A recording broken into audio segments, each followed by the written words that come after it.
So when you say silly, do you mean what do you mean silly?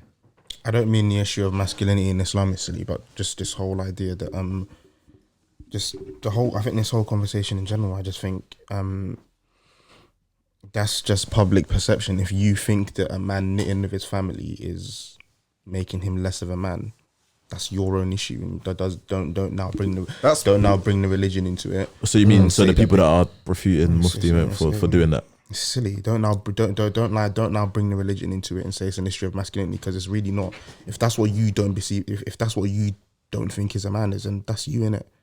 Yeah. Do you know, it's because with this obviously there's bare layers in it. Because for example, in some cultures, in some cultures, it may be more culturally befitting for example, where men are the people who mainly make clothes. For example, there are some cultures where probably like tailoring and that type of thing is like a specific craft that you probably see the men do, and there are also probably some cultures where it's completely something that the men never do, and it's completely a woman's job. So all these kind of things are it's a dynamic thing in it. So for somebody to just apply a blanket refutation over somebody for doing something is proper stupid, isn't it? I think it's very silly.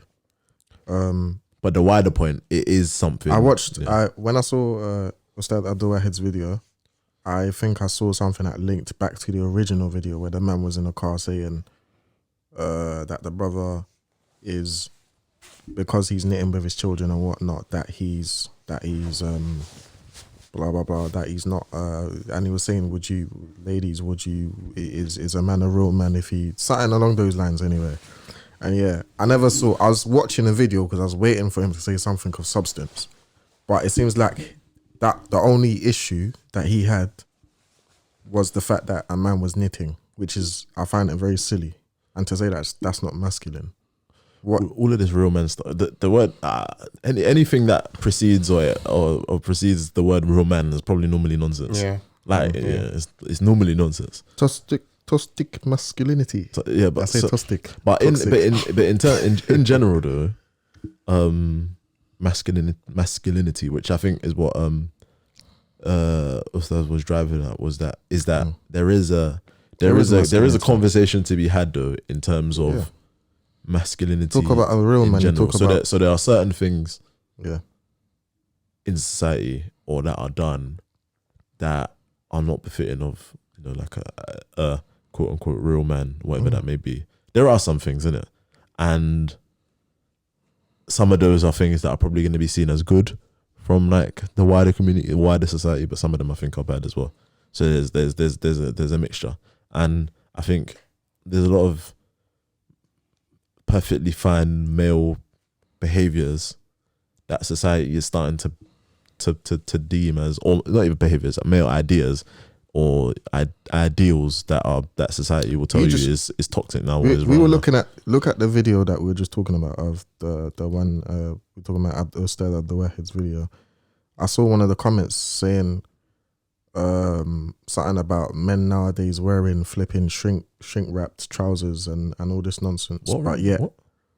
Look at the video and look at the comment under it around am I looking at that? Just to go back to what he was saying in regards to the moped thing, where I would say it's valid is where, not is valid, but where I'll say it makes sense, that is what you were talking about in regards to Ustaz riding a moped and someone saying that's not befitting of someone to do that, is, for example, a student of knowledge. Someone who's a student of knowledge, and I listened to that's where they were talking about a student of knowledge wearing shorts and wearing a tank top, for example. As long as you're covering your aura, wearing a tank top, wearing shorts, for the layman, it's fine. It's not an issue with it. And if we say, oh, this is an issue, this isn't an issue, we're just making the religion hard upon ourselves. The religion was brought to make life easy for ourselves. But where that one makes sense is, obviously, you're a student of knowledge. People have a certain perception of you. You have to, once you take on the responsibility of that knowledge, it's meant to affect your life. You're meant to hold yourself a certain way. And what that would mean is, for example, wearing shorts, wearing a shirt, it's not the best. For example, technically you can pray in a tank vest, but what would be more perfect is for you to wear a shirt or a cardigan to cover yourself. Yeah. And I think that's what he kind of meant by in regards to befitting and whatnot. Even that whole thing about the moped, obviously I haven't finished watching the video, but even that whole thing about the moped, that just, to me, that just sounds like societal norms, because like you said, the student said in Saudi Arabia, culture, that's here it's normal for anyone to ride a moped. It's not a little boy thing. So again, that's just cultural norms. Don't make it a matter of religion. If it's cultural norms, upon the masses, 100%. Again, like you said, you're just making the religion difficult. And like like I remember one of the brothers from the Mandem, I can't remember who it was, but told me this. It was like they were talking about like they were at some type of retreat or something or whatever it was. So there was some people of knowledge there, and like shuyuk and stuff, and like one of them asked a question about like haircuts. Like, so would this haircut be permissible in terms of like fade or whatever and stuff like that? And I remember he said that the guy didn't answer the question. He just laughed and he said, "It's like, why do people concern themselves with such?" Fair enough. It's like there are guidelines and and it's a thing, But there's so much more important things to think about than can my fade start from my my sideburns, or can it go a bit high? Just stuff like that, And it's not that it's not important, innit? I don't want to say that anything goes, but it's like people get pressed upon such minutiae, when they probably don't get pressed about or don't openly. They could use that energy for such actually matter. For so much more beneficial things. Like use that energy to text every one of your friends, have they prayed or something. That's that like you do more benefit by doing. At the end of the day, for the general layman, we're given, it comes back to what I said in the other podcast the other week, we're given a set list of things that were made forbidden for us, and everything else is pretty much fair game. Like, there's no point in trying to make the religion difficult for us to the point where we're literally trying to be perfect, and because we can't reach that bar, we end up going, sod it. Not going sod it, but we end up being demotivated or falling off because we can't reach that bar. Like, Allah's made things easy for us. Why make things harder for ourselves? In the way that, like, in terms of like things that I'm thinking of, like in terms of the future and stuff like that, being able to knit and sew and tailor and stuff like that. I wish I knew that, and I'll probably teach myself. So if anyone wants to tell me there's an issue, catch me outside, man. Anyway, let me quickly intro in it. Assalamu alaikum warahmatullah. Welcome back to another episode of #Jollof after Jummah, episode IBS 27. Alhamdulillah, 27. If you're tuning in, cheers, mate. Thanks for tuning in. Barakallahu feek. Make sure you tell a friend, plug it in your group chat. Tell your sister, tell your mum. She might tell somebody important. And let's get the thing out there. Leave a comment as well, if you can. Actually, even obviously, I think we're gonna talk about a bit about masculinity and stuff like that today.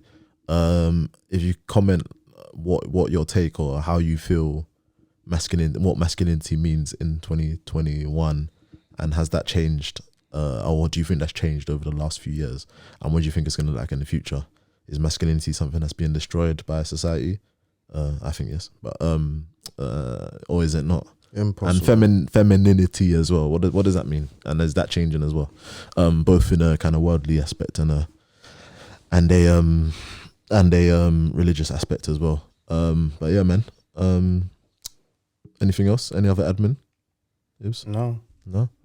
Cool. Obviously, leave a review as well. Thumbs up as well at the minimum on the YouTube and all that. Yeah. Back into it. So, like, as I was saying before, I do think that there is a what's the word? There's a relationship between the rise of femininity and the effect on masculinity. And I think I was even listening to something because somebody posted in one of the chats with some of my mandem, that there was a woman who was talking on another podcast, yeah, and she was getting slaughtered, yeah, like proper slaughter. Every time is this grip, this strangling. Shut up, man. You can even listen. Continue, man. You can hear the thing struggling. Continue. Continue. What were you saying? Yeah, that anyway. This woman was getting slaughtered. She was getting slaughtered, yeah. And this is like a non-Muslim woman. She was Nigerian, 30-something-year-old woman, talking about relationships and blah blah blah, that kind of talk, yeah. And the gist of what she was saying, yeah, because they were talking about relationships, innit?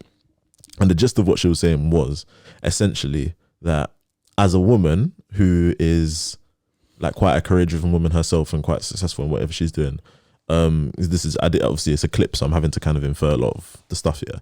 But it was like, I'm a woman who's, works in a corporate field and blah blah blah, and I feel that a lot of, well, this is me speaking for her, by the way, this is not me. Monday to Friday. Yeah, she's like, women are focused nowadays on seizing certain powers or making the most of certain powers that they have nowadays, and these are things like, career, financial power, ability, politics, all that kind of stuff, yeah, that they may not have had before, and they are doing that at the detriment of the powers that they did have. And this is speaking from, this is literally what she said.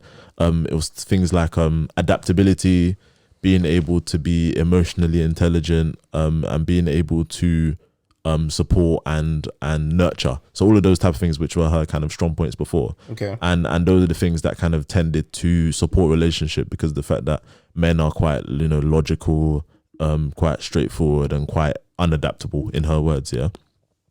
So what's causing issues in relationships, from her point of view, is the fact that because women are so focused on those things, the way that things used to work in tandem before to allow a relationship to strive are not there anymore, because the women are seeing those qualities that may have supported a relationship before as beneath them now.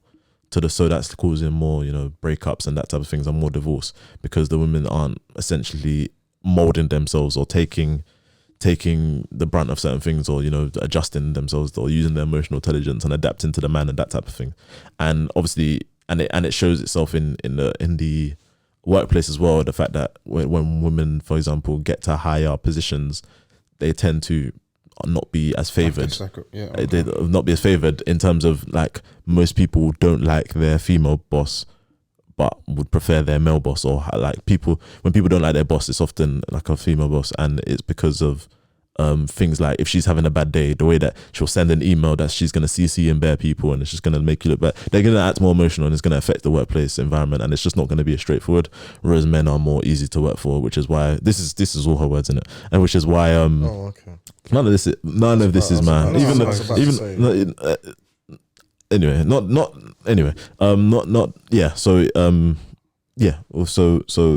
it means that women may often get to set kind of like vice president's positions, but then that's why they maybe don't get to the top, okay, well, because it's why women often maybe will get to certain positions higher up quicker, but then there's kind of like a ceiling. This is all her words, isn't it? And she was getting completely slaughtered for this. Yeah, I don't know if I'm hearing that. No, rightly so, because rightly so, because I don't know if I wasn't listening. I was listening, but I was watching you. The last part where you're talking about the whole female roles thing, I think that's a big generalization to say that every woman in a high position. So women shouldn't be put in high positions. Let me caveat. One thing she also said was the fact that this is not all women, and she, for example, sees herself as somebody who's aware of these things and actively tries to not do this, but she can see that it's innate in her that if she's having a bad day, for example, her output at work is going to be. We spoke a little bit about this a few weeks ago about innate qualities of men and women, and just how they're made. Yeah. Women are naturally more emotional, and they are made that way for a reason. I think she was just drawing to that. Yeah. It's true. Women are made that way for a reason. Sometimes when men say women are naturally more emotional, women will take that as an insult, but it's not an insult, because women are naturally, they're made that way, and they're made that way for a reason. What did she say that you disagreed with? What she said that I disagreed with was the thing of that every woman in a high position. She didn't say every. But the whole thing about the email and you send and you react in a different way. But the thing is that could happen. Whose fault is that? Whose fault is that? What do you mean? And another thing is, if a woman's put into such a position, is she really gonna be? Obviously, people make mistakes when they make decisions on who should be put in what position and whatnot. But the chances of that being the case, I feel, is rare, because there's a reason why people are in such positions, unless it's parents or influence or they have friends in high places or whatever. Yeah. But majority of the time, if you're in such a position, you're put in a position for a reason, and it's highly likely that you'd be that example she gave. Often though, so it's like based on my, I think the chances of that happening for a man are the same for a woman. But I don't think she said that, or I don't think it's getting the fact that women aren't as capable of doing the job. No, but I think in terms of the aspects of the job which could be more affected by somebody's emotions. For example, managing somebody, disciplining somebody, responding to somebody, communication, all that type of stuff. That those, like, because with a job, it's more likely to be affected. With a job, any job you get, for you can, and from based on my experience anyway, you can apply for a role and you can show how you may be qualified, but it's not until you do certain things that you're going to test certain characteristics or certain abilities that you have. I hear what she's saying, I'm just saying some of it I don't agree with. I think the point I'm trying to make is that yes, women are more emotional, but that doesn't have to be a bad thing. Like, I don't think. No, who said it's a bad thing? Maybe I'm not understanding the point. Say your point. What I'm saying is just that you maybe not being able to handle things or manage things in the best of ways because you might be more emotional than logical. That emotional side of it, that isn't a bad thing. It's something of merit, but it's just that it doesn't apply in all situations. And maybe sometimes men are promoted to those high positions because when it comes to business, we need logic here. And sometimes you need to remove emotion from it entirely, and women aren't always able to do that. Definitely. And also another thing I think you're kind of agreeing with what she was saying. She didn't say she didn't say women are, it's an issue for women that I think what the main thing, remember, was relationships. So that was an example to support the relationship example thing, where it's that nowadays, because women are so, because with the rise of femininity or modern femininity, feminism, sorry, hold on, the rise of modern feminism, there's a push, there's a desire to see all of those features, or like those, what we'd say, kind of naturally feminine characteristics, such as being more emotional, being more adaptable, kind of, in her words, as being that's just the representation of how I've been oppressed, and forget all of that stuff and let me focus on my ability to make £1 million and run a company. You're not gonna you can't suppress those innate things the women are made with, because that will just it will just manifest in different ways. I think you can't suppress those kind of things, because again, like I said, women are created that way for a reason. If you try and suppress it in one way, it will manifest in a different way in another place in your life. That whole thing about relationships ending because, I don't agree with that either. I think her thing was women have more. I don't know if this might have been the host that was saying this, but do women have more? Are relationships ending more now because women have more options? Sorry, our relationships have. I think we'll get to that in a second. Just to go back to what you said before. I don't think you can always like put a blanket of like generalization over all relationships, because relationships are different. What was she saying again? About relationships. So basically that nowadays, because of women being more focused on leaving behind those or formerly celebrated characteristics such as adaptability, emotional intelligence, nurturing, being able to nurture, and they're more focused on the more career-driven, masculine, provider, independency, those types of characteristics.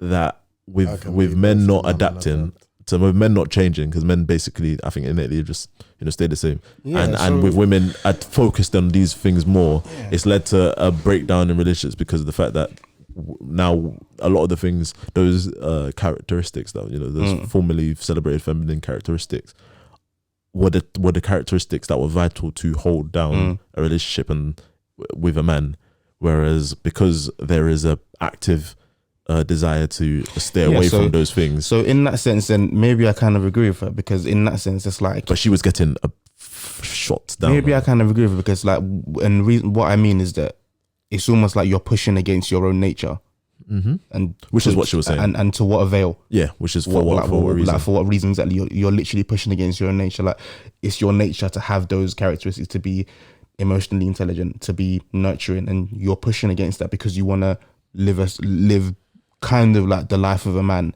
And obviously men being men, because we're not actively pushing against our nature to be more emotionally intelligent, to be more nurturing, there's going to be an imbalance. Ooh. Yeah. So the thing is, you say that, yeah, I think men are. Men are? Yeah. How? Nowadays. I think in general, in order to not thrive, but in order to survive daily life, in terms of interacting with people, blah blah blah, and it's like another thing is, there's no excuse. A man should not be it's not okay for a man to not be emotionally intelligent. That's stupid, isn't it? Well, no one's saying that. But in terms of, it's almost like you have to demonstrate it. You have to go above and beyond to now demonstrate these feminine characteristics, I think, nowadays. So for example, would you characterize emotional intelligence as a feminine characteristic though? Because I don't think it is. No, I don't think it is either. Give an example. Emotional intelligence. I know what I would say. Okay, emotional intelligence. No, not an example of emotional intelligence. We're gonna give an example of how men are going above and beyond. Okay, let me do the emotional intelligence that they've got. Yeah, so that I'll don't worry, I'll get there. So emotional intelligence, in terms of, it's something that's just the expectation on everyone. But I think what the expectation is that it goes back to that thing about being adaptable. I think that's the biggest word in it, adaptable. So that it's more on a woman, for example, in a case of two people having some type of emotion, it's more kind of pressing for the woman to be able to, in general, allow the man to allow the man to be the man, if you get what I mean. I don't agree with that, but I hear what you're saying. But I don't agree with that. To be fair, that wasn't exactly what I was trying to say. To be fair, emotional intelligence, I think the way that it was used was not the way that it's meant to be used, to be fair. And I think the main word is the more adaptable thing. Okay. Because it's a support in terms of it's to support to put everything in place to allow the house to allow the unit to work. Because I get it. Adaptability isn't. You don't always see that as like a characteristic. Because it's front of house, so the man is the front of house. Yeah, because like the leader is the figurehead. This is my decision, and the rest of you run with it. So the people that are running with it are the people that have to adapt to kind of support that. Exactly. Fair enough. So in terms of men having to go out of their way, as for Abdullah, it's like for example, nowadays, the way that feminism or that type of thing works nowadays, I think anyway, is a bit similar to how homosexuality and that type of thing is worked. Whereas it's pushed down your throat to the point where people like to put people in situations where they have to vocally support something to not be seen as against it. So for example, like you get these emails, I remember, like, oh, son, because it was Women's Day or something like that. I think it was Women's Day last week or something. Then somebody sent an email to everybody at work saying something about, it was about the pay gap, isn't it? The gender pay gap or whatever type thing, yeah. Which is a myth. I was thinking the exact same thing. It's a big myth. The gender pay gap thing, I do believe that it's a myth. If a woman is doing the same job as a man, she should be paid the same. Okay, I do believe that. But men don't even get paid the same as men for doing the same job. Let me finish. Okay, go on. Let me finish. What I do think that this should come into play is, I think that it needs to be acknowledged. Women need to acknowledge that although for the period that you're doing the same job as a man, you should be paid the same as a man. But you need to realize that there is a time where you're not going to be available and you're not going to be able to benefit the business because you're That's one aspect of it. That's one aspect of it. You're going to be pregnant. You're going to be going through things. If you're someone who's not going to be having children, there are going to be other things. Women generally take more days off sick. But to be fair, these aren't even the ones that I'm trying to. I'm getting. Yeah, trust me. When I said that, I was being cheeky in it. I didn't actually. That's not even what I'm getting at thing. is like, for example, like with my job, I was able to go into an interview and like negotiate my salary. 100%.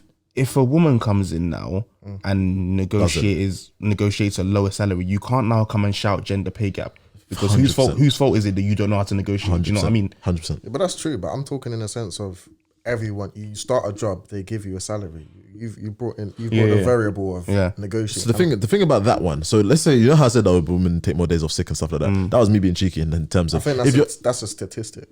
Does that? No, but there's a reason for that. There's a reason for that. That example that you just gave, does that actually happen though? Where you come in? I don't know. I've never been.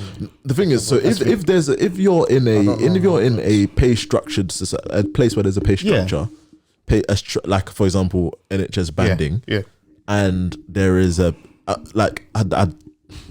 could be wrong here, but I need something to show me where there is a pay structure. But and the women are getting paid less. Salary, exactly. Doesn't everyone get a set salary though? Exactly. When you apply for a job, doesn't it say a price? So exactly. Or do you negotiate that? No. So say my job, say my main job, say my 9 to 5. With most jobs, yes, that's what it's like. But with my job, I'm trying to remember. So aren't you in a minority? No, because I went through. I think I went through a recruiter. So there was. I can't even remember. I genuinely can't even remember. But I think there was like a band. Maybe like there was like they're offering range, this and there was like a range, exactly. But then I was able to go in and is this the ones where they say up to, or they say no? There was just a range between. There was just a range. So your pay is between 35 and 40 grand, for example. Yeah.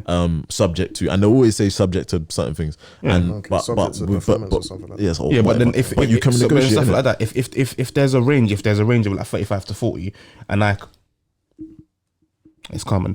If there's a range of like 35 to 40 and I walk in and say 40 and they say yes and someone else walks in and says 35, whose fault is that? Are they going to say no because you said 40, you should say 40 as well? And the other one is to do with, as Dola was getting at before, value.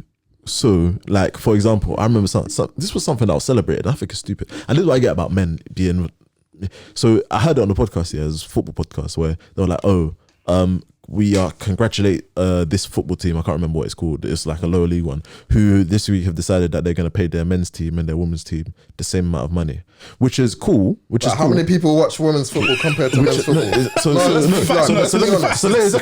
finish. So I think that's completely fine. Yeah, that's completely fine. However, if because this is a lower league club, so there's no TV money and stuff like that. But it's like conference. But if the gate receipts for the like, so how many people are coming to watch the men's game is more than the women's game, and the sponsorship and the sponsors that are sponsoring the team are sponsoring them and giving the money to pay the club, to pay the players, because of the men's team, which are drawing in more crowds, more attention, blah blah blah.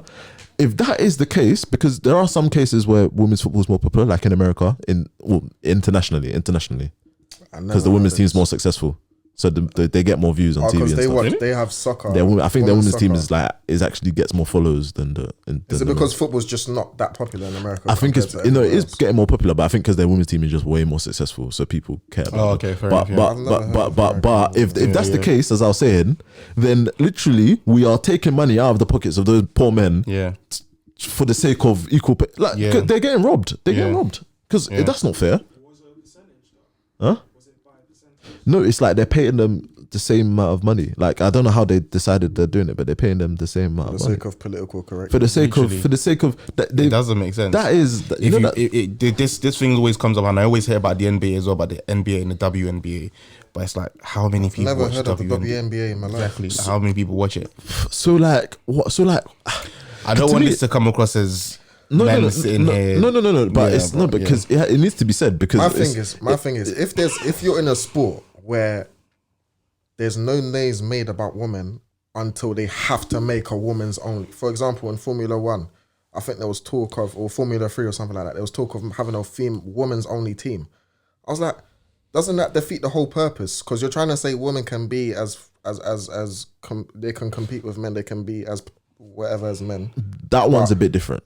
How? A bit different because if we're taking our Muslim hats off, our kufis off, then like in terms of sometimes it's because like the comparison I make is when they say, oh, let's have a, like when you know the Rooney Rule where you have to interview a black person, because it's like where in certain sports teams now there's a rule that it's like you have to interview a black person for a managerial job, and the reason is because there's powers that be may be of the opinion that we're just not going to allow women in or black people in or whatever, then you just have to kind of do something to force them to let them through the door, to give them access to be able to grow. Because yeah, there's if you're gonna make the rule, make it being hiring someone or hiring someone for a minimum amount of months, rather than saying interview, because they could just say, yeah, just pick this random person. Yeah, exactly. That's the criticism of the rule. And people say now, no, you should just force, for example, the FA saying they should just make it a rule that there has to be a black person and a woman and an Asian person or whatever on the board, which is the merits of that is yeah. But I get basically there has to be something, because if you have people in a position where they will always pick their friends, or they always pick people they know, or they always just pick a white guy because that's what they think is the best thing, a white guy to do their job. If you can't sack those people, and you can't prove that each of these appointments is because of racism, the only thing you can do is create a system where if they were racist, it's limited, so you have to have representation on the board and doing things like that, because how else are you going to ensure that? Because you can't just accuse them of being racist because you can't prove it.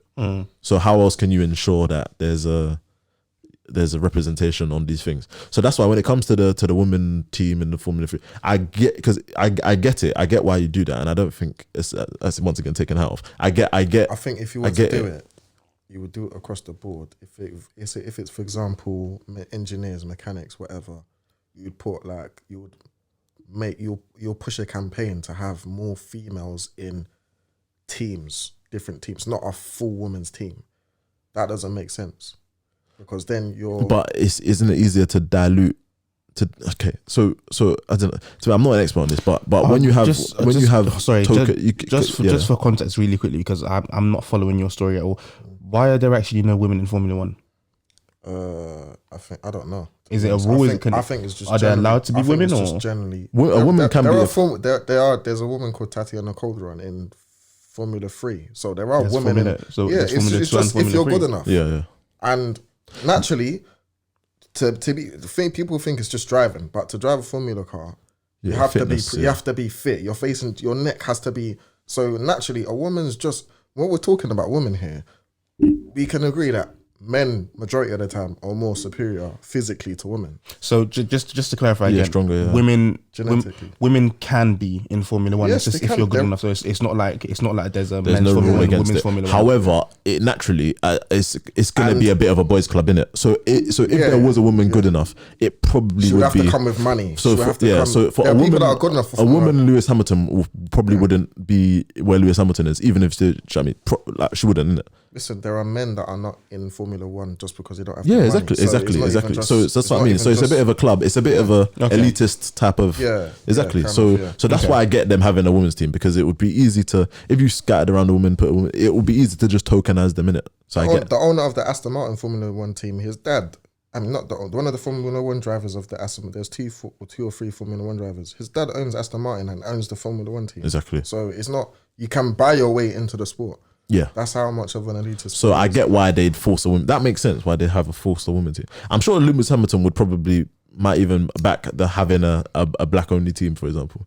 He probably would support it. Yeah, of course. Yeah, probably. So I get why you'd have it would make sense to have a women's only team instead of having women scattered at, like, making sure every team had one woman in it. I think it's a waste of money. It become like a token high. Because it'll just be a token thing, isn't it? It's a waste of money, and I think it's proven anyway, because that team probably lasted. I heard it lasted only a year, and then where are they now? I don't hear of them. Maternity leave. Joking.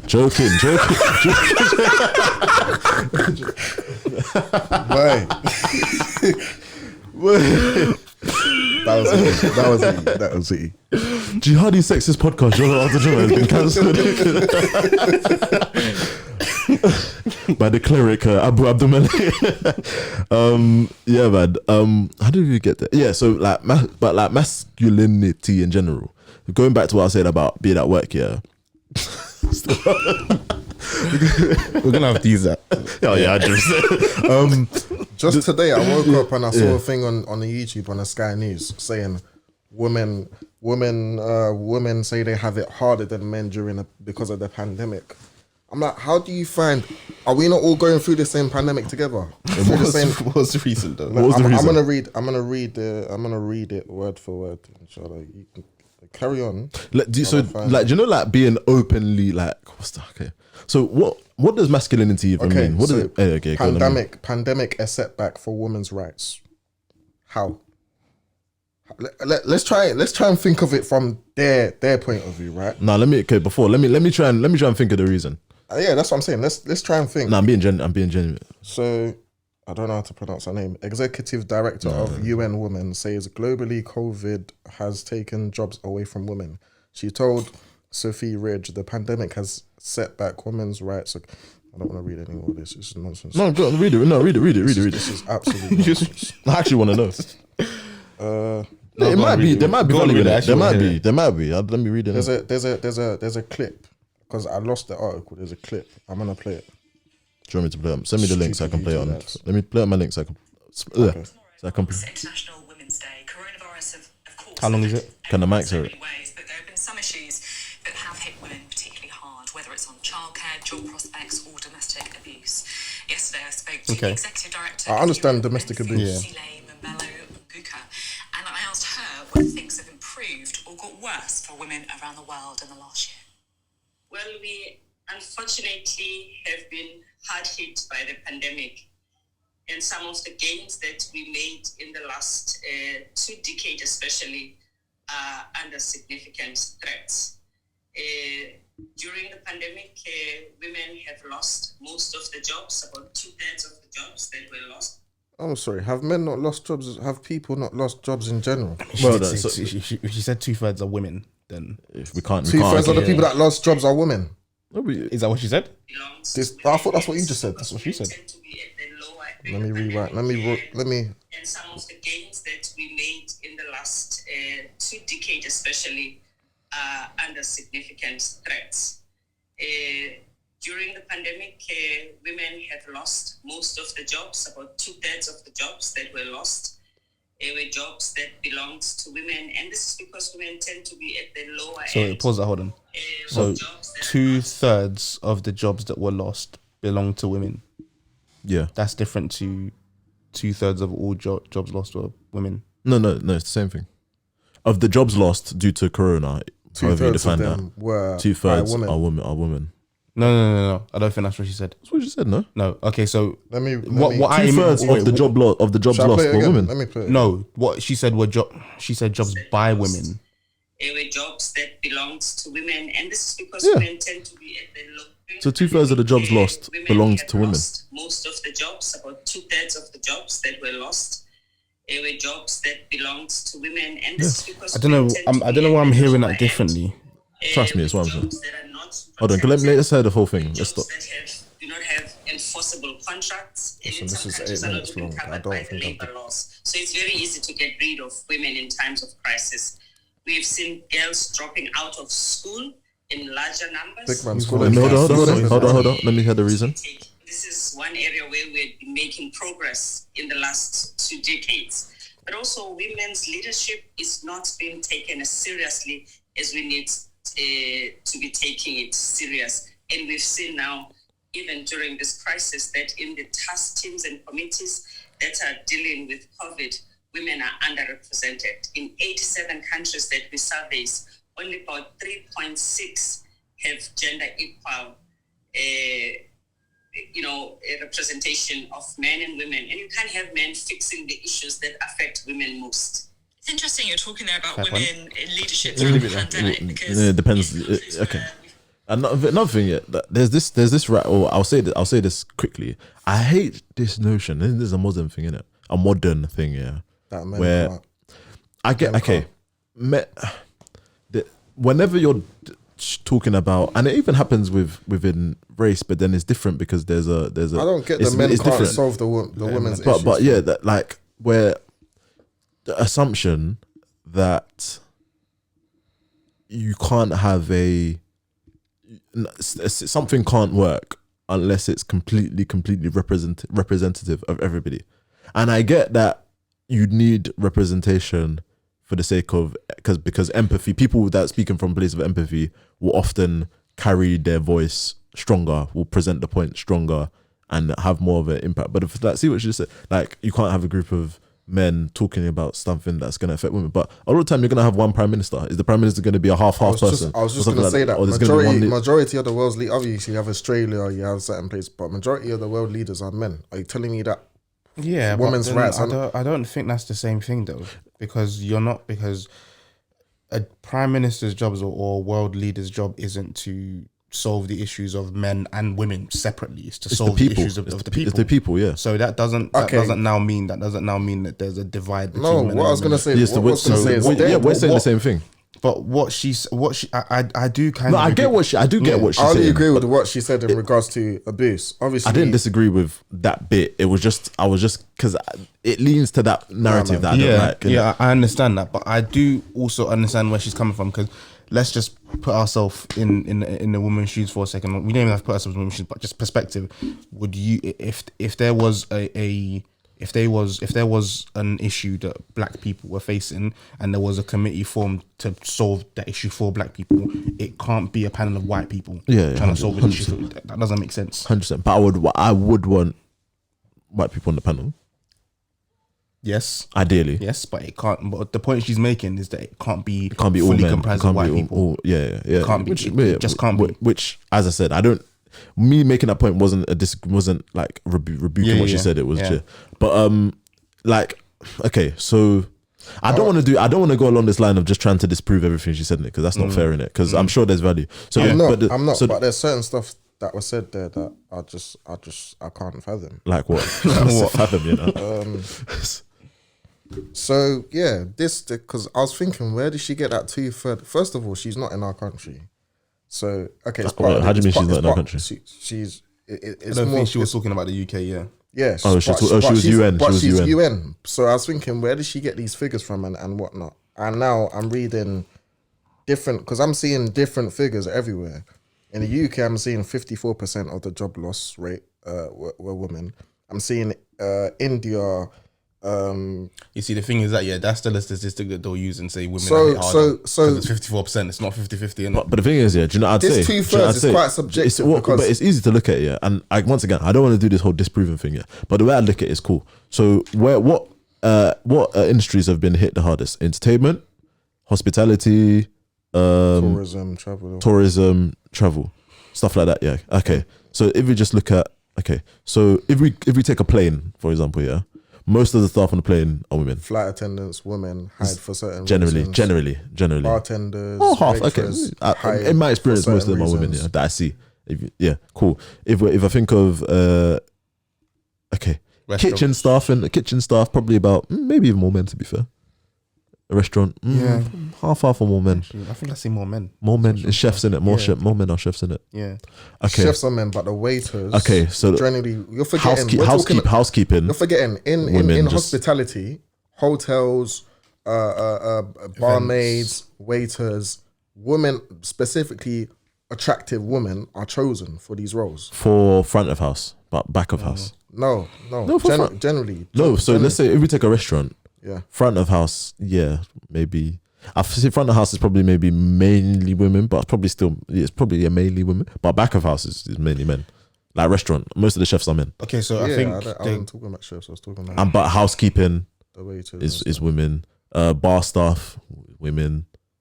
But I think the biggest one is going to be. She just mentioned. I think the biggest one is going to be childcare. But I think the biggest one is like housekeeping. He's gonna get someone from outside to take care of their kids when their kids are with them. But anyway, there's no point, going through it with a fine tooth comb. But what I'm essentially saying is that I think a lot of the time the jobs lost are gonna be, because even what she said her words were lower. It's the people at the lower end Like, so the people that are easier to let go, so the 0 hour contract people, those type of people, like, I don't think maybe I'm wrong, but it's more likely that the people that are losing their jobs is because of the types of jobs they have, rather than looking at who the women are.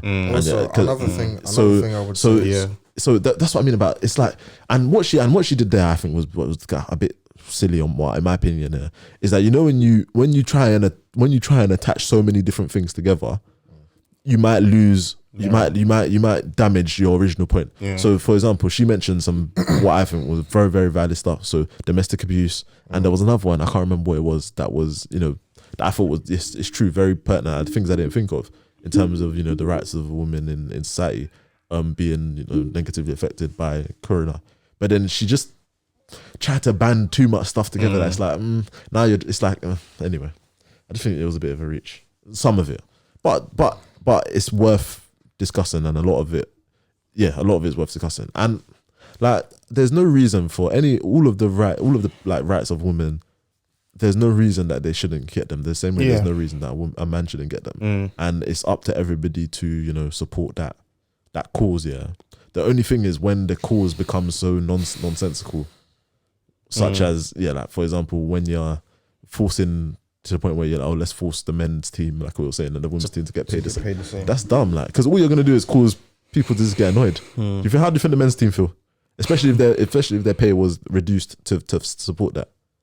But publicly they have to support it. Madness. And then men are having to go outside and public domain men. So for like me and myself, I work in the office my office is mainly women, for example.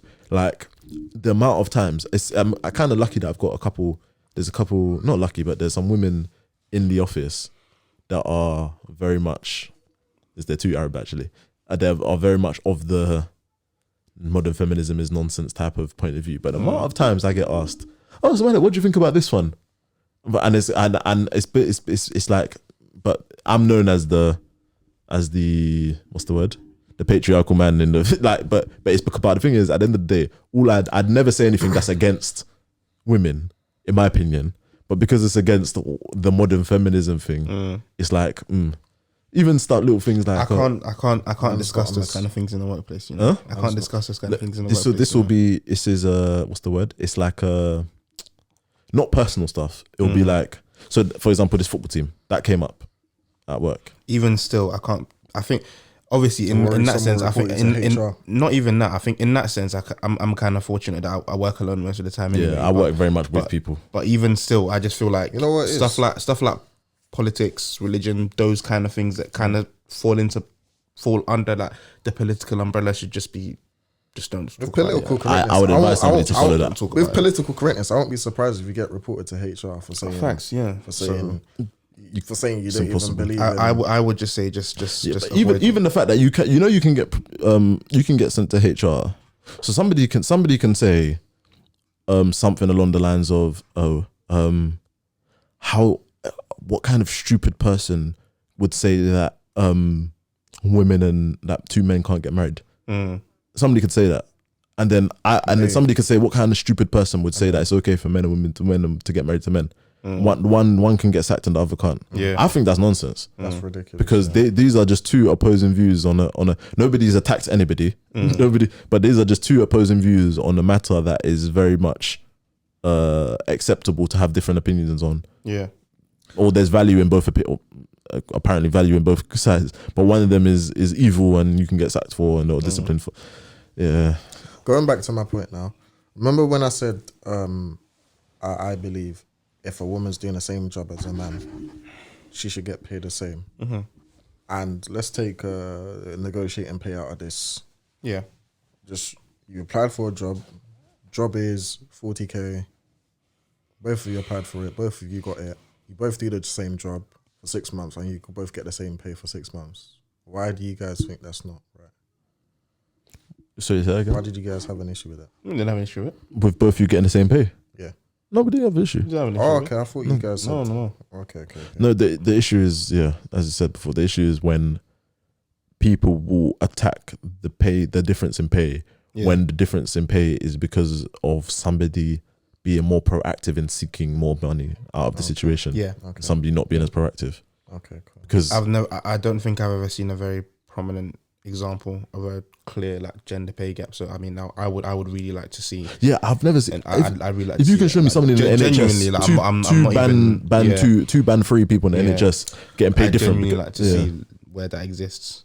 What do you guys think of this 1% increase in NHS? You guys are about 8 in NHS, yeah. The 1% thing.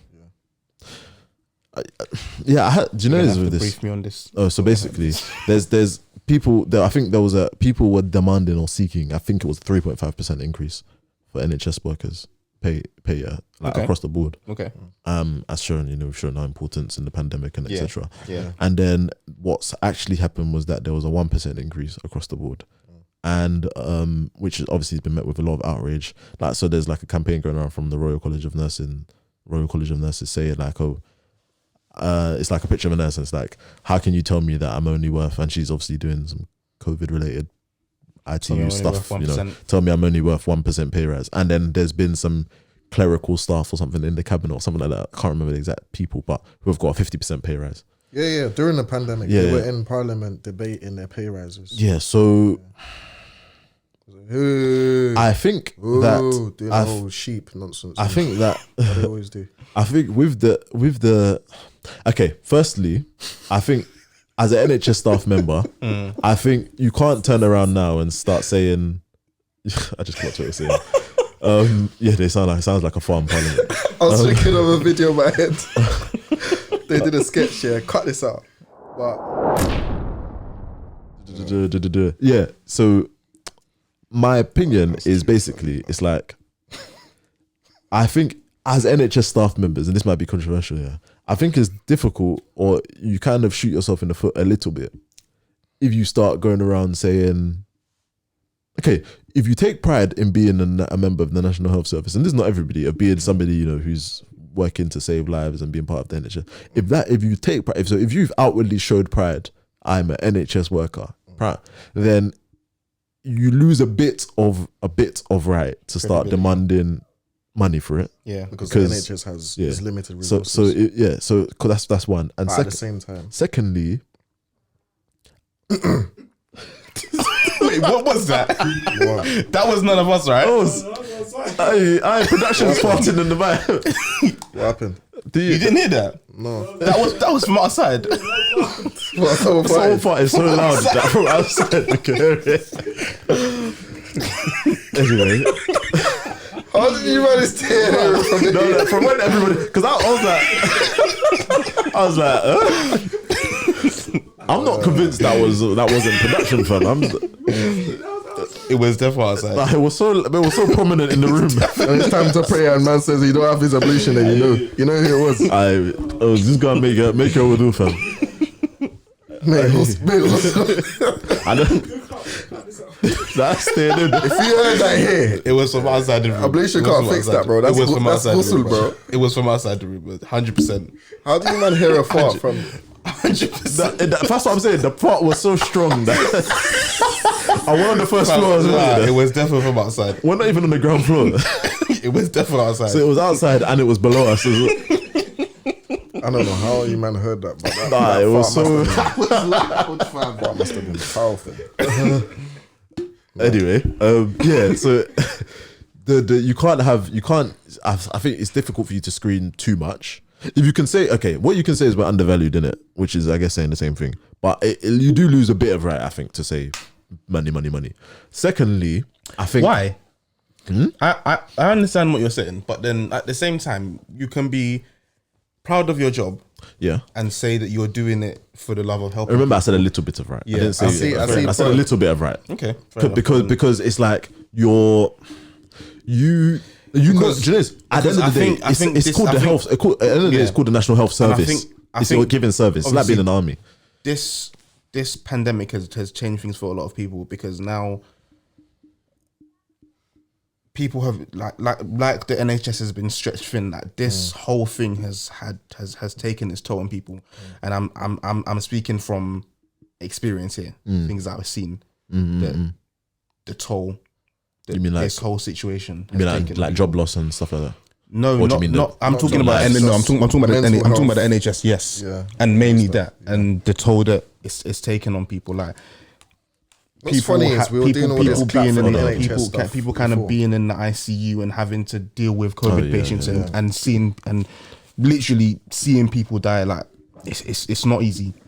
Yeah, I can. It's not easy. Speaking from It's experience, not easy speaking from at all. experience, it's do you know it is okay? Speaking from experience, it's not easy, and I've seen it's not easy. Being there myself, alhamdulillah, I can say that hasn't negatively affected me too much mentally. And then, but then You're that's on the front line. Yeah, and that's because of the fact that it's just the nature of my character is that I've been able to over the past 4 years. When I was in my first year pre-reg, and I used to see people die, and I was on the job, that used to affect me more. But in my 4 years experience, I've developed the ability to kind of compartmentalize. at the same time. That's Yes, you, some people. But like I said, that's just me. That's, as I've said, I've seen people who don't have that ability that I luckily or unluckily have. I've seen that how it can Kind of really ruin some them. people ruin them. I've seen that Also, as well. another thing just to highlight is another thing we should I think is worth mentioning is you're a Muslim and you've got, I'd like to say you've got a good belief. Hopefully, inshallah. So you've got a different perception of death.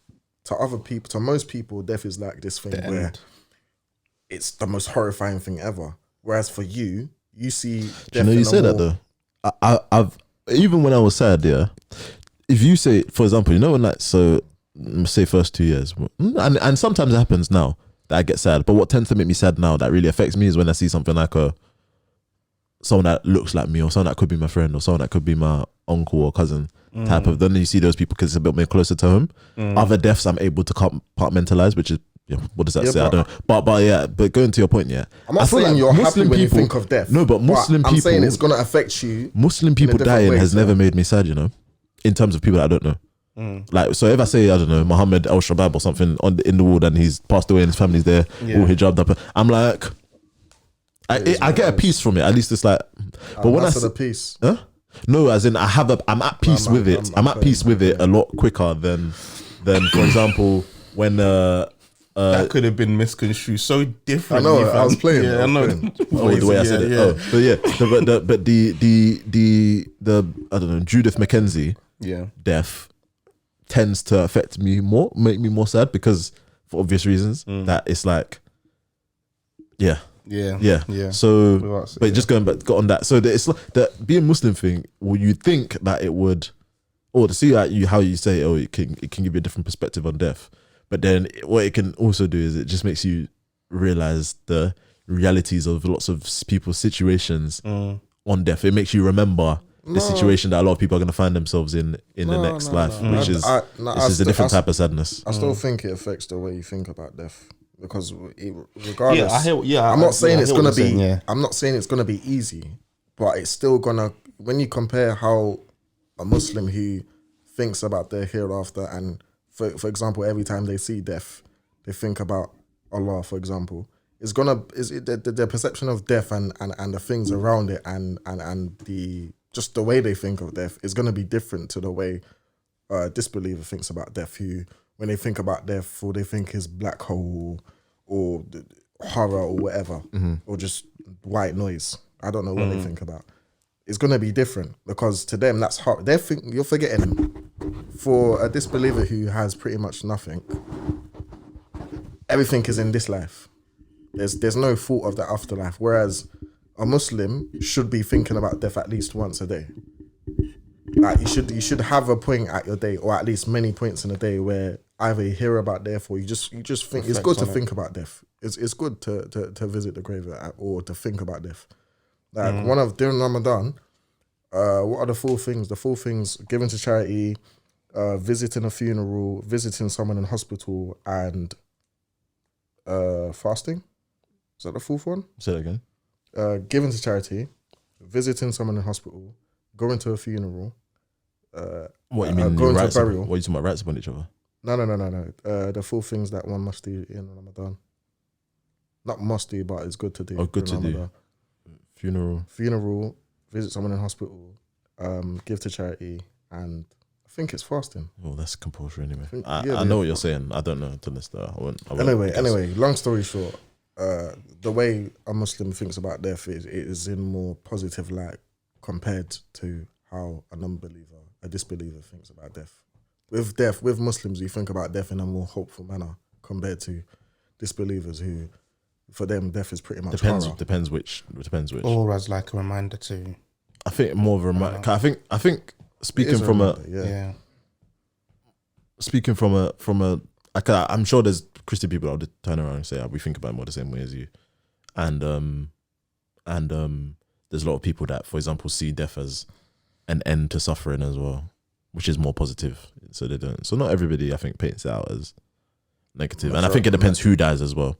I think an old person dying amongst like non-believers, I'd say, and especially non-religious people, I think a non-Muslim's death. An old person's death and a young person's death are seen very differently. But going back to my points about the pay rise thing, I think in general, I think as a government, I think I can imagine why, or understand why the government doesn't want to set a precedent of chucking out pay rises because chucking out the NHS is probably one of the largest. I might be wrong, but the largest employer in the country probably is. I think it is. It might not be, but I'm not sure.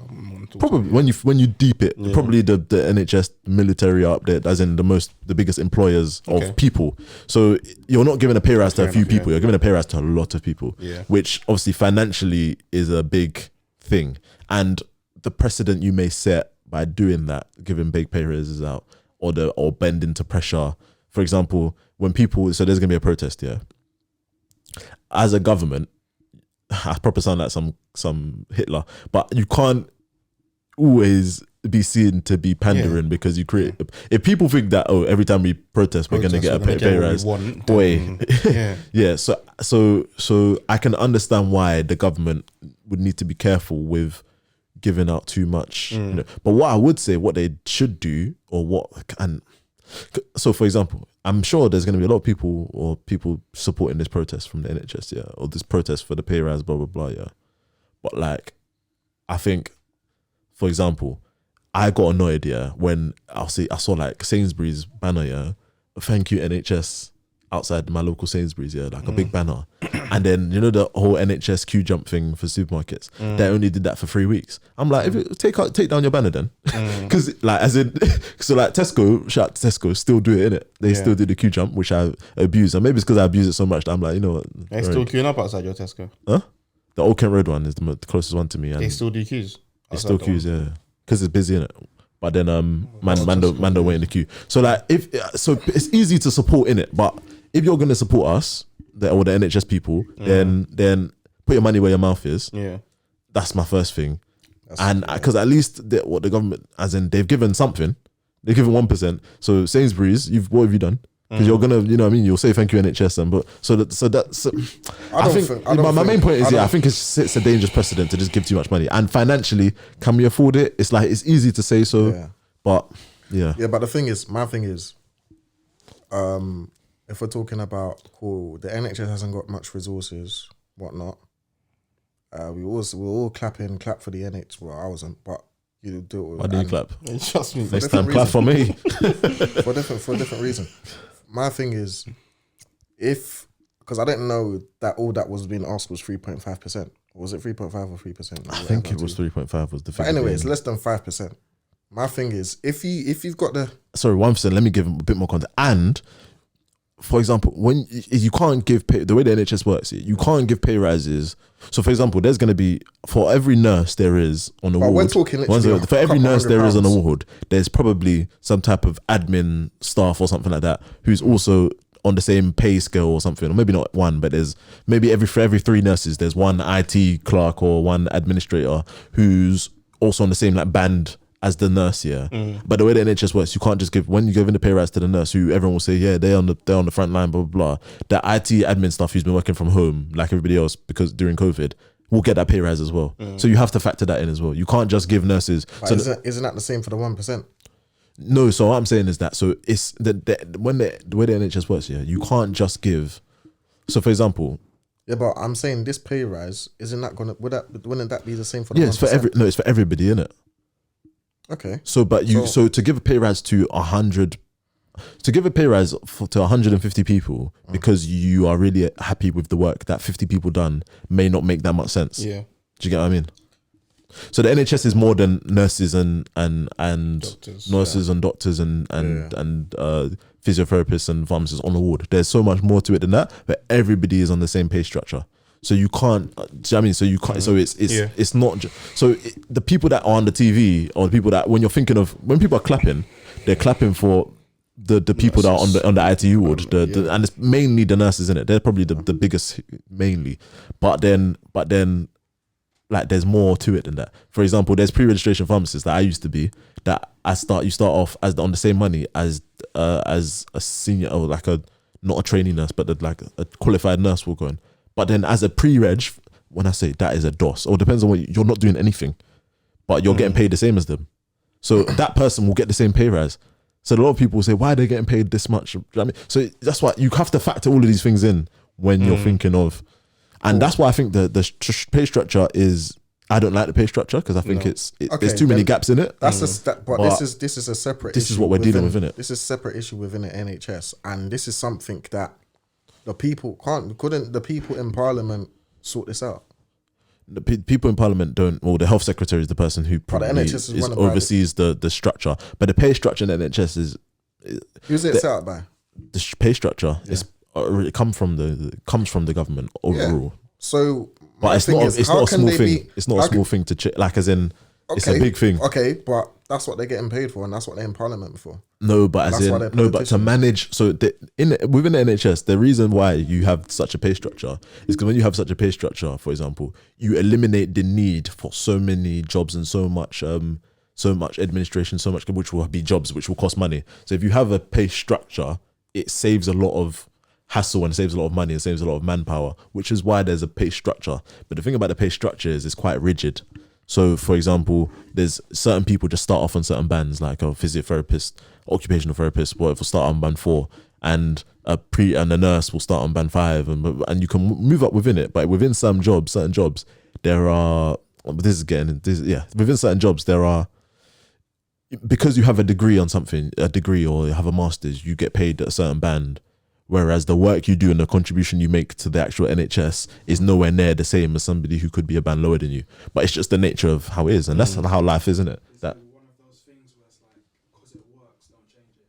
The whole structure. So it gets developed, but it's just that it's just like, think of how many different jobs there are within the NHS. Yeah, I imagine you had to pay everybody, somebody had to manage or negotiate pay. It's impossible. So there needs to be some sort of structure. But when you have a structure like that, there are always going to be winners and losers, isn't it? There are always going to be people that benefit from the structure that end up getting paid a lot more than they deserve. And there's going to be people that lose. Like you said, it's life. My thing is, I don't understand how people can be in Parliament debating about how they should be increasing their salaries by ridiculous amounts, or whether it be a ridiculous amount, whether it be a small amount.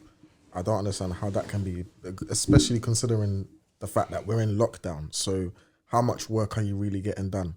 But yet the people that you're clapping is a big hypocrisy for them to be going out, being the leaders of clap for Thursday, clap for NHS every Thursday, thank you the NHS, blah blah blah, and then turn around, spit in their faces and say, oh no, we're not going to give you a tiny, because we're literally 1%. That's the the thing is that 1% sounds literally tiny. hundreds of pounds. Hold on. 1% sounds tiny, but then when you're giving that to how many different people, it adds up. It adds up, and it's going to be a lot of money. Yeah. So the difference between 1% and 2% is little to the person receiving it, but to the person paying it is a big difference. I hear that. But where's the money going though?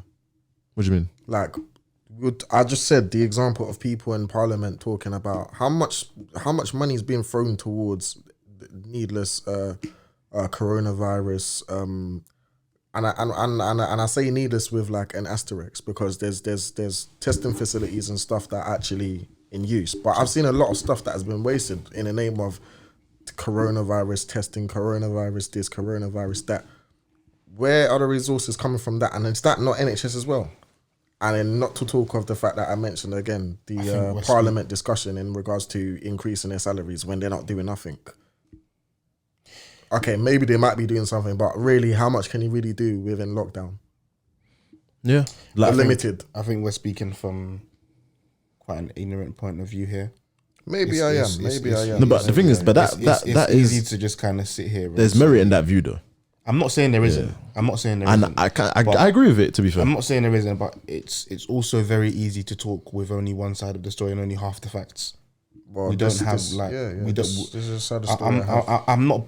I'm not in any way backing the government here or saying that or supporting them by saying that they shouldn't give people the 3.5% pay rise, but I don't sit in Parliament every day. It's easy for me to sit here and say, where's all the money going? Because I don't know where the money's going. Do you know what I mean? Yeah, what I'd say is that it's like, the best thing for the NHS here for people to do, I think, is when they're speaking about the pay rise, whatever, don't speak from a place of ignorance, because it's easy to just, for the government to palm that also off as they're ignorant. So it's better that people understand the full implications of it. So like thing I've said about the clerical staff, the pay structure, blah, blah, blah. And when they understand that and they can really deep it and they can research and they can start asking questions about, okay, fair enough, but you've spent this money on this and this money on this. That is going to put more pressure on them than people just saying, how can you only tell her she's only worth £7.50 extra a week? Because that is, when you speak from a place of ignorant people, without violence, it's very easy to just silence, because you don't have to listen to them, and they speak from a place of emotion that 2 weeks later they won't care anymore. So it's better that people are educated and understand it and blah blah blah. If they want to help the NHS, if they want to sign petitions and stuff like that, it's better to have a better understanding. It also doesn't help that you're having people accused, or not even accused, proven in Parliament, in the same Parliament that we're talking about, of giving contracts, coronavirus or COVID contracts to their friends it doesn't help. Whether we're talking public image, whether we're talking fun, whether we're talking, it doesn't help at all. It's true though. Yeah, it's true. What about members of the government giving contracts? Jack Hancock, Matt Hancock. It's true though. They have done that. Yeah, they have. They have put money in the pockets of but their we're friends. talking about, we ain't got the funds to use and do that. That's why someone like me will look at that skeptically. And exactly. It's true. Wait, say that again. They're saying that it's easy to. It's that when they do things like that, and then turn around and say we don't have money to pay. Okay. It's gonna cause which is true. Yeah. So I think there's, I think it's. Could it be more? Probably. And if it could be more, it should be more. But to be fair, my actual problem, and this kind of conversations we have at work and stuff, that the actual pay structure is stupid. And my thing, in a lot of ways, and the thing that I mentioned was, but I understand the need. Who's for it. in charge of creating this pay structure? Is it not The thing Parliament? I don't understand. No, so the pay structure will be. Don't explain that again, because we've beat it for the listeners. Yeah, it's true. But I'm just talking about from an outsider, me as an outsider, how I'm thinking about this. I'm not just coming. Okay, do you know what there's a lot of people out there saying, no, I paid it in. What I'll add to it is that the structure is one of those things that has been in place for years. So now we say the government does it, but it's not something that it may adjust, but it was before them and it'll be after them. That's if you not get an what I mean. excuse. Yeah. For me, that's not an excuse. You're running the country. You're getting paid for this. You were just debating about you believe your salary should be increased during a pandemic where you're doing barely all every year, whatever. There's a reason why that is. There's a reason why you feel you need to be paid that much. There's a reason why you like. There's a reason why you're in the position you are. There's not an excuse. Yeah, it's so bad, man. At least evolve it. If you can't fix it, evolve it. Obviously because of COVID now, to settle the national debt. Taxes are rising. I think they've raised corporation and income tax. And it's like, fam, you can sit there and make these decisions about other people's lives because you know they don't affect you, and it's so mad because they don't affect you, because your salary is going up every single year. You're making other people pay more because I think Ransackle. It's mental, man. I read a report that was saying he's the richest MP. He's the richest MP. Yeah. Okay. Mad. I think I read something that was saying the reason I don't know. I don't know his name. I really didn't. I just know it started with an M, with an R, and it ended with a. I don't think Abdullah's ever got a white person's name right on it. He's not white though. He's Asian, isn't he? Fam, I saw these cartoons, they just take the piss. They made his nose like this long. But anyways, I saw that thing and it was saying, how he did it, and he did it because his wife, it would be benefit from this and whatnot. And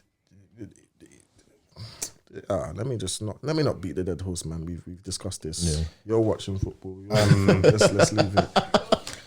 Let's Oh, yeah, explosive, man. Yeah, I think. You're gonna leave it there. Yeah. So what we? I'm tired. Yeah, No, I've got. To be fair, I actually have work politics to do. as well, I've got work to do.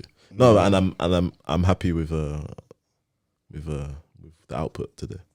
Masculinity? There was one thing I wanted to ask. Masculinity. There was To one be fair, thing I do we wanted to really ask quickly, but No, go on. No, I'm comfortable here. you sure? Yeah, go on. it was just a question. It was a question, really.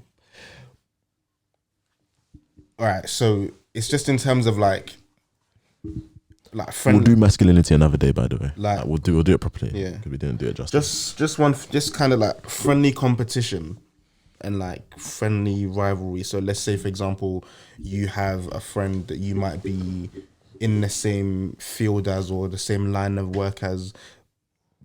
At what point do you think it starts to become almost strange Envious. and unhealthy? For your relationship, Yeah, if you have a competition with your boy, yeah, I've got a competition, like I have a few friends that work in the same field, yeah. and I wouldn't say it's not a competition, but it's a circle of, what's the word? Well, I think all of us tend to be quite transparent with what we do. To be honest, I think to make it more like a straightforward question, like, do you think it's a good thing, like friendly on the competition, depends on the people. and can it become what can it become strange and at Do you know, I think what point? it's a good thing as long as I'd say it's definitely a good thing as long as if you're all doing what would be classed as better than the average.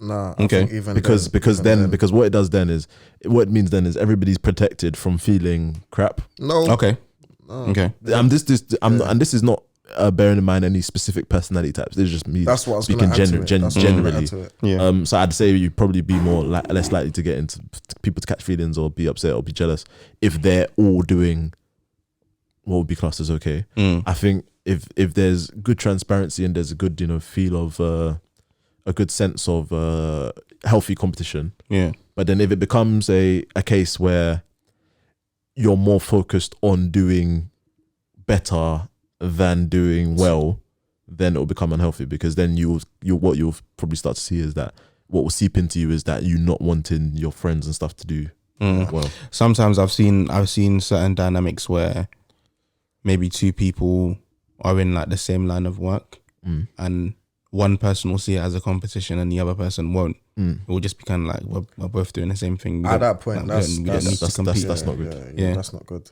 Another thing is, as But a it friend, depends on the person though. as 'Cause a some friend- people need that. So some people are the type of people that it's better for them to have somebody as like a target than to have, because they need some sort of relative motivation than to just be motivated within themselves. That speaks more to that person's personality. Yeah, it does. Than That's what I anything. was- that's what I was gonna But I say. don't think it's necessarily, sometimes there's certain things, like it's easy to, give somebody a diagnosis and say you're sick because of this reason. But fair enough, that could be them. But if it doesn't have any negative implications or negative real life implications, so it doesn't affect their friendship, it doesn't affect how they deal with things, it doesn't affect how they see their friend, then it may be not. unhealthy objectively, but it's not that deep in it. Yeah, So I can imagine. So I don't think it's that deep. As I long think as I think it can be healthy most of the time, but I think if you're going to do this, you need to know who your friends are or who you're going to be competing with. You need to know if they're the type to take things personally, if they're the type to feel threatened yeah, by stuff that you may have seen them in other situations. If they're the type of person that will feel threatened by people doing better than them, then I don't advise it, because that being competitive can turn into envy and jealousy. And even if you, like, let's say you're put in a position where, I don't know, you see all that and you still choose to be competitive, if you know that person's like that, my advice would be to kind of, every time you see that you're doing better, you're doing way better, kind of give them a nudge, push. I don't even think that's enough, to be honest, because the fact that you're doing better than them will still make them feel threatened. But what I would say is, if you're going to do it, let's take that aside. Both of you are on the same wavelength. Both of you're that person's a sound person. Not even that your friends might not be sound people, but that, you know, this person's less likely to be someone who will be threatened by your success, kind of, regardless, kind of aid them. So even though you're doing better than them, aid them, kind of give them a nudge, give them a push in the back to help them, even though you're you're in a competition or you're being competitive. Yeah. If that makes sense. It will lessen the chance of envy creeping in and kind of effectively destroying that relationship. I hear what you were saying about that. Yeah, that in that situation, it might not always be seen as that deep. I think sometimes, though, like I said, it can speak to that person's personality, and it can lead to them doing things in a different manner. And yeah, it can lead. It can lead to that person because that might just be that person's innate personality. It might lead to them doing maybe like a bigger mad thing later that you wouldn't have expected in the first place, because you might have just panned it off as not being that deep, which is understandable. But I think sometimes, again, in those situations, it is always about that person's personality and where it's coming from. Is it a pure-hearted thing, or is it just a genuine? Is it genuine competition because you both want each other to do well, or is it one person trying to look down on someone else? Do you know what I'd say the main thing is that kind of overarches that? I'd say if you have friends that are in the same field or same area with you, the most important thing I think to do is to be very close to each other, because of the fact that there's going to be opportunities that are there's going to be so many opportunities or chances that present themselves where you can help each other, advise each other, and support each other, and you should be actively doing that to the point where if you are like that, then what you will have is, because the nature of especially man them naturally can be quite competitive, just naturally, and that's healthy.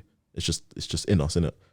And what if you can combine that competitiveness but do it in a loving way and a way that can enable you to kind of even boost each other? I think that's the best thing, because what if you imagine you're both working in the same field and you don't talk to each other? I don't think that's healthy for two friends to be doing the same thing. You're even doing yourself, and you're doing each other a disservice, and you're not. So, and that's more likely to breed a sense of. Because imagine you're not talking to each other, same job, we're both, and then suddenly man's CEO of this. Do you know what I mean? That's more likely to cause a. Do you know what I mean? Than if you're that's more likely to cause a rift. So I'd say yes. I think it's necessary, almost. As friends, if you're in a similar field, it's important, very important to be collaborative, definitely. And for our community and for us, it will help you. Another thing to add to that, I'll say another thing that is important, might be obvious, is faith, religion. Obviously Islam. If you know someone who's of a pure heart, like Ibrahim said, and he's practicing, you know that no matter how much the gap is, how much you succeed them, they're always going to appreciate the level that they're at, because they're always going to be grateful to Allah for what they have, rather than looking at what our next man has, regardless of how close or how local that person is to them. Because we were talking about, we just mentioned someone being envious or whatever. That only comes from looking what our next man has and not appreciating what you have. That's why I said, no matter what level you're at, there are footballers that envy each other. You might not earning multiple M's a week, but yet you're still looking at what our next man's doing. You're still jealous of what our next man's doing. You're still jealous. It's their environment. They got girls and all of this stuff. It might not even be money. It might not even be a level of success. Like it's all. It can be something stupid. And then that can lead to, bruv, how many situations have you heard of where two guys are up, they're good in what they're doing, they're both in prison, or one of them's dead and one of them's in prison because of something stupid? It happens. So my thing is, the most important thing probably is the level of faith that you need to want for your bro what you want for yourself. Exactly. Yeah, definitely. And that can only come from collaboration, that stuff, and bringing people in. It's a good time to paraphrase a hadith. The Prophet ﷺ said, can't be none of you true believer until you want for your brother what you want for yourself. Yeah, 100%. I think on that note, and on that note, that's been episode 27. Did I draw you out there a bit? A little bit. You're gonna have to cut that out, can't I? You might have to cut that out. That's been episode 27. Thank you guys for listening again. As always, please share your thoughts and let us know what you think. Social plug, quick. Instagram is Jollof After Jummah. YouTube is Jollof After Jummah. Twitter is JJ_pod. And yeah. Assalamu alaikum wa rahmatullahi wa barakatuh. Make dua for Liverpool. We need it.